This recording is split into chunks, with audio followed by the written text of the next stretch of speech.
సంచలన నిర్ణయం తీసుకుంది. మత మార్పిడి నిరోధక చట్టం ఆమోదించిన రాష్ట్రాల జాబితాల్లోకి చేరింది. ఈ బిల్లు ప్రకారం ఎవరైతే బలవంతంగానో ఏదైనా ప్రలోభ పెట్టో మోసపూరితంగానో మతం మార్చడానికి ప్రయత్నిస్తే అటువంటి వారికి ఏకంగా 10 సంవత్సరాల వరకు కఠిన కారాగార జైలు శిక్షని అనుభవించాల్సి వస్తుందని, ఆ శిక్ష కూడా నాన్ బెయిలబుల్ కిందికి వస్తుందని. ఇక ఈ చట్టంలో ఎంతో ఆసక్తికరమైన నిబంధన ఉంది.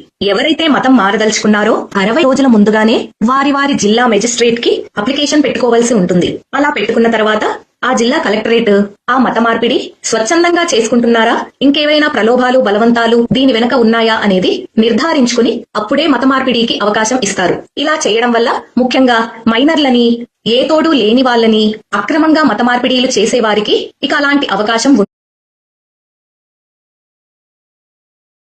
ఉండదు. ఇలాంటి చట్టాలు మన తెలుగు రాష్ట్రాల్లో ఎప్పుడు వస్తాయో అప్పుడే మన రాష్ట్రాల్లో కూడా విచ్చలవిడిగా పెరుగుతున్న ఈ మత మార్పిడిలు ఆగుతాయి. అలాంటి రోజు త్వరలో రావాలని